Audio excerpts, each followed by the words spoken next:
चल सुरू कर. माझे नाव प्रीतम सुभाष तिरके, शाळेचे नाव डॉक्टर बाबासाहेब आंबेडकर आदर्श शाळा गावंदरा. मी इयत्ता दुसरी. HARC कडून पुस्तक गिफ्ट मिळाले आहे. HARC कडून मला गिफ्ट मिळालं आहे. मी तुम्हाला याच्यातून 2-4 शब्द सांगणार आहे, ते तुम्ही शांतपणे ऐकून घ्यावे माझी नम्र विनंती. धन्यवाद HARC. धन्यवाद HARC. इतकंच सुंदर पुस्तक दिल्याबद्दल. इतके सुंदर पुस्तक दिल्याबद्दल धन्यवाद. आता बोल तू. पुस्तकाचे नाव आहे चांगल्या कावळ्याची गोष्ट आणि अरे देवा योकरण. व्याकरण. लेखिकेचे नाव सुजाता देशमुख. पृष्ठ संख्या किती आहेत एकूण? 24. किंमत 60 रुपये. बर. आणि प्रकाशक? शिप्रा शहाणे. बर.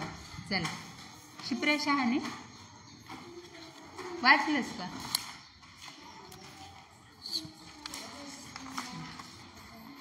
संजय काकडे ना?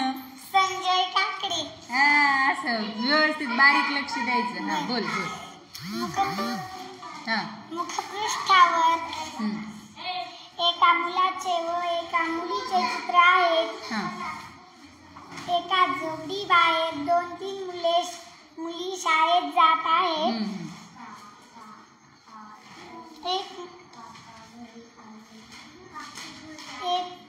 एक माणूस आहे. कोण बोलते रे?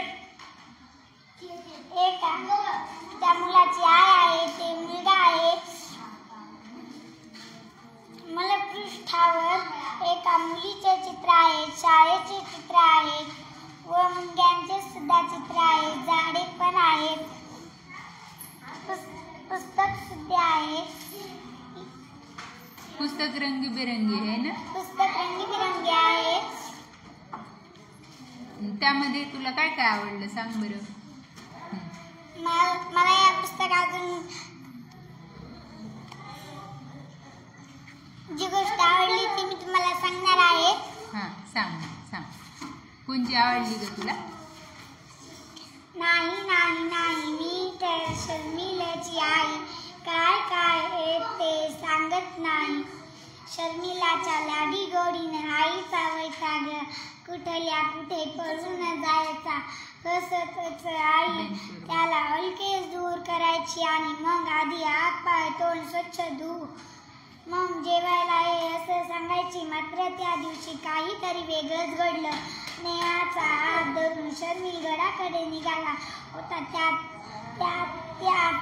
त्याच्या आवड्याच्या कैऱ्या झाडापाशी ते आले तर काय कावळ्याचं एक पिल्लू पांढऱ्या 2 गळ्यात अडकून खाली पडलं होतं. ते तडफडत होतं. त्याला दोराच काढता येत नव्हता.